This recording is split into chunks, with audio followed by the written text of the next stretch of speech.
Bueno, la imagen para un gobierno que está afrontando graves problemas no es lo más importante. Lo más importante son tres cosas. Uno, la evaluación del desempeño, cómo evalúa tanto la gente como los mercados el desempeño, porque eso es muy importante para un segundo indicador, que es qué nivel de apoyos tiene, y por último el voto.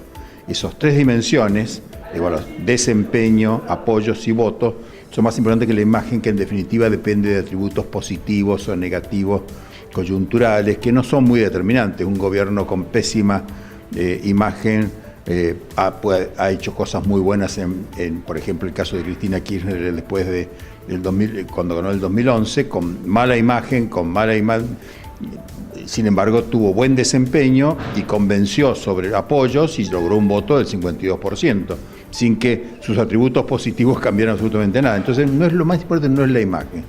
En evaluación de desempeño, el gobierno sigue conservando básicamente la evaluación de desempeño que tenía cuando ganó las elecciones.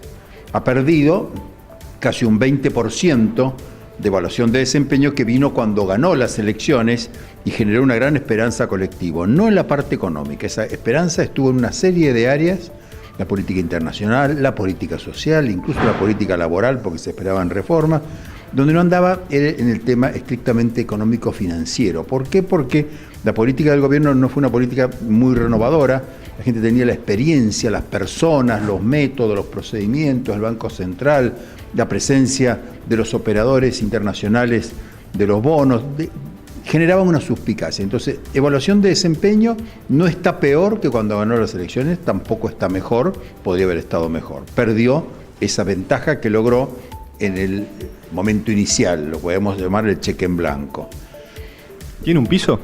En los apoyos, ahí viene el tema del piso, en los apoyos.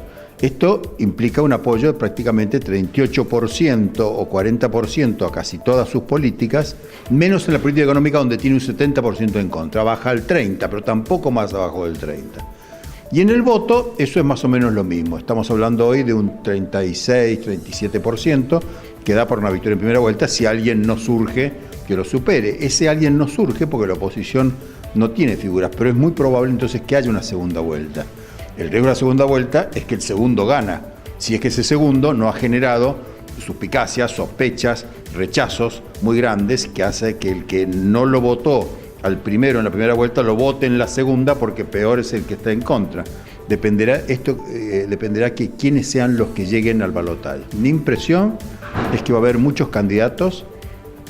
Hay que descartar que Cristina Kirchner va a ser candidata, descartar cualquier análisis que diga que no va a ser candidata, y no va a ser candidata por el peronismo. Cristina Kirchner está trabajando en una coalición política, ya lo hizo desde las elecciones intermedias. Muchos analistas no se convencen, pero ella apuesta a una coalición política populista, no de izquierda, sino muy parecida a la de López Obrador, que es un poco la coalición política que llegó muy cerca de Piñera en la primera vuelta, o la que está en Bolivia, o la que está en el Perú. Digamos que son coaliciones socialdemócratas, diría yo. Ella lo puede hacer porque en realidad eso fue el kirchnerismo transversal de la primera etapa. Ese kirchnerismo ya lo puede reconstruir, con lo cual estamos pensando en alguien que puede llegar a un 40% de intención de voto populista, no peronista. Eso lo va a tener que disputar con el peronismo, que no va a poder representar eso. Está muy complicado, porque ahí sí tiene varios modelos. Son los gobernadores, son los que estuvieron muy exitosamente en la gestión nacional, todo lo que podríamos llamar la baña, los ministros de Duhalde, que configuran los Piñanelli, los Camaño, los Arguini, toda esa gente está intentando armar una cosa importante. Están muy cerca de la intervención actual del PJ. ¿Van a poder hacer una fuerza? Sí. Es posible entonces que en la oposición haya tres fuerzas políticas. Algunas saca ventajas. Hoy las ventajas las tiene Cristina Kirchner.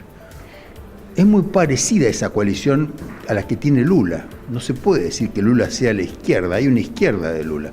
Coalición populista, son 30%. No creo que a Cristina Kirchner le interese hoy ganar las elecciones. Le interesa más que los votos, el veto, tener varias docenas de diputados en las provincias y en la nación, un grupo en el Senado y capacidad para vetar iniciativas, y desde allí, diríamos, marcar un lugar en la política argentina parecida a la del populismo. La coalición es más parecida a la de López Obrador que cualquiera otra. ¿Podrá ella superar el techo que algunos le adjudican para una segunda vuelta? Bueno, en la segunda vuelta hay dos. Y entonces, si la primera mayoría es Cambiemos, va a superar a Cambiemos. Hoy en las preguntas que se hacen hoy, su intención de voto tiene 2-3 puntos más. Cambiemos. Pero esos son escenarios hipotéticos. Supone que Cristina logra superar sus rechazos, con este silencio logra conciliar un voto más moderado, y supone que Cambiemos retoma la conducción económica, revierte los indicadores de preocupación y sobre todo no se divide, porque está claro que hay un grupo muy importante dentro de Cambiemos que aspira a ser una fuerza socialdemócrata de alternativa. Yo me imagino que hay muchas provincias, por ejemplo la provincia de Santa Fe es un claro ejemplo, muy exitosas en su gestión, que difícilmente se inclinen entre Cristina Kirchner y Cambiemos. Van a buscar alternativas. Está el campo para una alternativa socialdemócrata, hoy de 16-17%, y yo dudo que esa coalición no se articule. Creo que están dadas las condiciones, pero, en fin, falta muy poco para las elecciones, poquísimo. No es verdad que falta muchísimo. ¿La bandera del peronismo quién la va a llevar? No, el peronismo, todos van a ser peronistas en ese 30%, pero creo que el peronismo no tiene hoy una alternativa.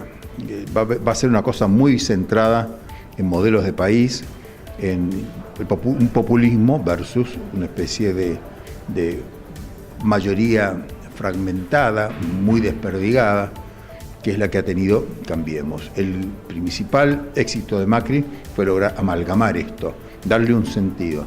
Estaba muy vinculado al éxito económico. Si ese éxito económico no se retoma, es probable que Cambiemos se desarticule, porque muchos sectores que están adentro de Cambiemos, muchos gobernadores, el radicalismo en sí mismo, tienen sus dudas sobre muchas políticas que por otra parte es muy difícil que se puedan concretar. Hoy Macri lo que tiene que hacer seguramente es hacer una política de consensos, y esa política de consensos que a él le cuesta, porque es un hombre más de marcar la minoría que se hace mayoría, va a tener que reconsiderar cómo va a ser ese consenso. Ha elegido un escenario, que es el del Congreso. La ley de presupuesto va a ser el lugar donde nos ponemos de acuerdo. Eso tiene su riesgo, porque quiere decir que los socios o los partícipes de ese consenso son los representantes de los partidos. Los partidos, ya sabemos, representan muy poco en la sociedad argentina.